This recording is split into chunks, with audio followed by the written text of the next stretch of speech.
হানিমুনে কোথায় গেলেন মেহজাবিন রাজীব? চলতি বছরের ফেব্রুয়ারিতে দীর্ঘ ১৩ বছরের প্রেমের সম্পর্ককে পরিণয়ে আনেন জনপ্রিয় অভিনেত্রী মেহজাবিন চৌধুরী। পরিচালক আদনান আল রাজীবকে বিয়ে করে এখন সুখী দাম্পত্য জীবন কাটাচ্ছেন এই তারকা দম্পতি। বিয়ের ৫ মাস পূর্ণ হয়েছে ইতিমধ্যে। এর মধ্যে বহুবার দেশের বাইরে গেছেন মেহজাবিন।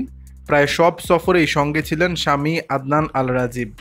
যদিও সেসব ছিল কাজের সূত্রে কিংবা অবকাশ যাপনের বিভক্ত আয়োজনে। বিয়ের পর মেহজাবিনের এত সব সফর দেখে অনেক ভক্তই হানিমুনের কথা ভুলে গিয়েছিলেন। আবার কেউ কেউ ধরে নিয়েছিলেন এই ভ্রমণগুলোর মধ্যেই লুকিয়ে আছে তাদের অঘোষিত হানিমুন। হয়তো আনুষ্ঠানিকভাবে নয়, তবে ছুটির আমেজেই সময় কাটাচ্ছেন তারা। বিদেশ সফরে গেলে মেহজাবিন সাধারণত নানা মুহূর্ত সামাজিক মাধ্যমে ভাগ করে থাকেন। বিয়ের পরপরই যোগ দিয়েছিলেন কান চলচ্চিত্র উৎসবে, ঘুরে এসেছেন প্যারিস, মিশরের পিরামিড ঘুরে দেখেছেন রাজীবের সঙ্গে। এরপর কাটিয়েছেন দীর্ঘ সময় কানাডায়। এবার তারা পৌঁছেছেন শিল্প সংস্কৃতির দেশ ইতালিতে। তবে এবারের সফরটি একটু আলাদা, কারণ এবার হানিমুন বলেই ঘোষণা করলেন মেহজাবিন নিজে।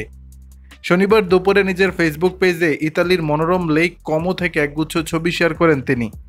ছবিগুলোর আবহেই বোঝা যাচ্ছে এই সফর কতটা প্রশান্তিময় আর রোমান্টিক ছিল।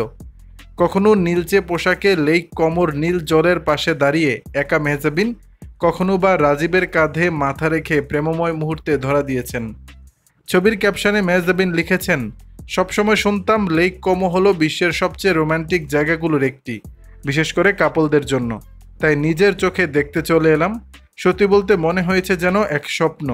আমরা ভাগ্যবান, কারণ আমাদের হানিমুনের কয়েকটা দিন এখানে কাটিয়েছি। শান্ত, সুন্দর আর ছোট ছোট মুহূর্তে ভরপুর, যা কখনো ভুলবো না। তারই কিছু ঝলক শেয়ার করলাম। এই পোস্ট দেখে যেমন ভক্তরা মুগ্ধ হয়েছেন, তেমনি কমেন্টেও ভেসেছে ভালোবাসা আর শুভকামনার বন্যা। দর্শক, বিষয়টি নিয়ে আপনাদের মতামত জানাবেন নিচের কমেন্ট বক্সে।